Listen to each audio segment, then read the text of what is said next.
मेरा नाम सरस्वती कुमारी है। मैं नागार्जुन उमेश संस्कृत महाविद्यालय में अंशकालिक ज्योतिष शिक्षिका हूँ। पिछले वर्गों में हम लोगों ने जन्मपत्र के मंगलाचरण के बारे में पढ़े थे।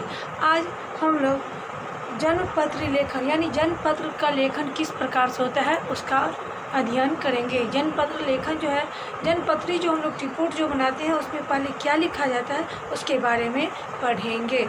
किसके बारे में? जन्मपत्र दीपक के बारे में पढ़ेंगे। जिस प्रकार किसी ग्रंथ की रचना करते समय हमें ईश्वर की आराधना करना पड़ता है, हे भगवान हमारे ग्रंथ लिखने में कोई रुकावट पैदा ना हो, उसी प्रकार भगवान का स्मरण कर हमें जन्मपत्र लिखने के समय में भी हमें भगवान की आराधना करने पड़ते हैं। जिस प्रकार ग्रंथ निबंध या कोई भी ग्रंथ लिखते हैं या कोई भी हम शुभ कार्य करते हैं तो उस शुभ कार्य में हमें भगवान की मदद की ज़रूरत पड़ती है। उसको आराधना करते हैं तो हमारा कार्य सफल हो जाए और कोई विघ्न बाधा उत्पन्न न हो, इस प्रकार हम लोग करते हैं। उसी प्रकार से आज हम लोग जन्मपत्र लेखन किस प्रकार से किया जाता है उसके बारे में पढ़ेंगे। अतः शीघ्राव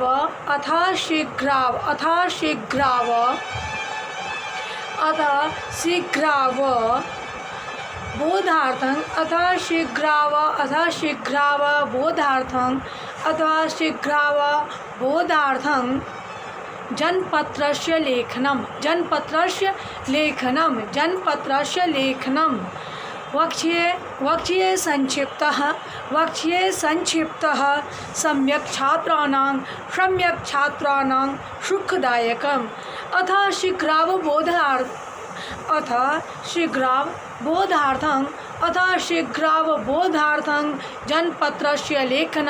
जन्मपत्रस्य लेखनं वक्ष्ये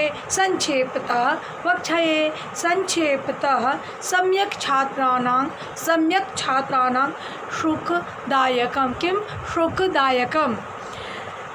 पहले ग्रंथ के आरंभ में शीघ्रतापूर्वक बोध होने के अर्थ जन्मपत्र लिखने का अनुक्रम संक्षेप में वर्णन करेंगे। संक्षेप में हम लोग पढ़ेंगे।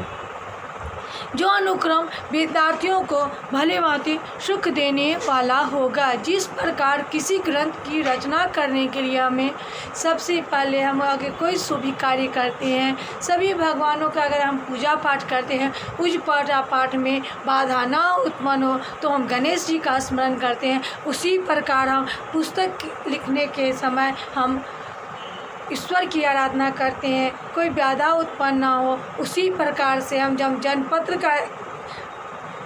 जब हम कोई भी कार्य करते हैं, जन्मपत्र का काम करेंगे तो हमें भी ईश्वर की आराधना करने पड़ते हैं।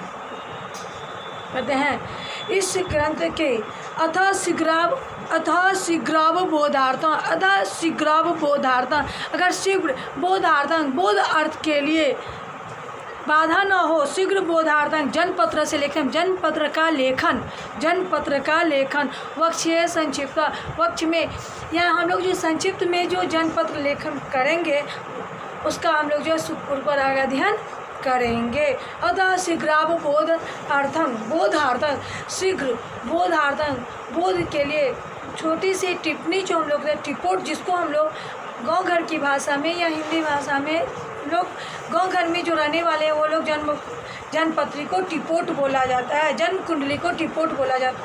उस जन्म टिपोट जो है वो बहुत थोड़ा सा है, उसके बारे में हम लोग आज अध्ययन करेंगे।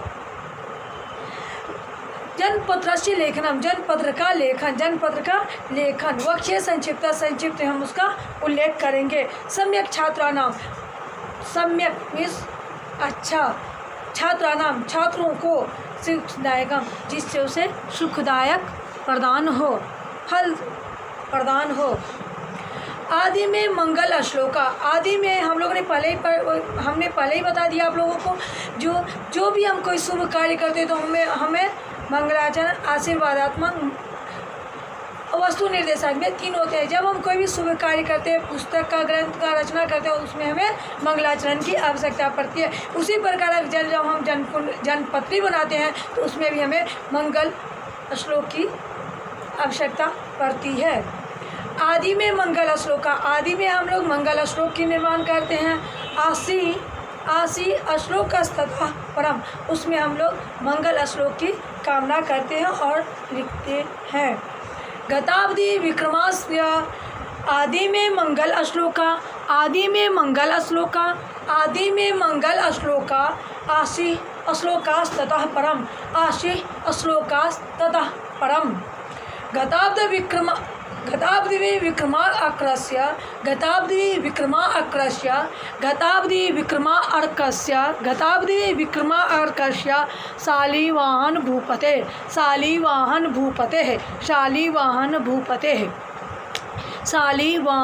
भूपतेः शको। आदि में मंगल श्लोका, आदि में मंगल श्लोका, आशी श्लोकास्ततः परम। गताब्दी विक्रमा अर्कस्य शालिवाहन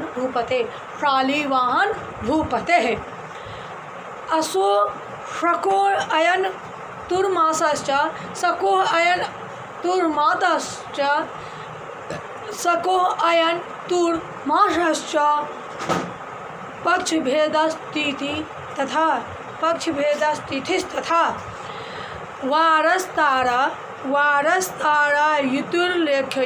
वारस्तारा युतिर्लेख्यो घटिका स फलान्विता। जनपत्री लिखने के समय प्रथम मंगल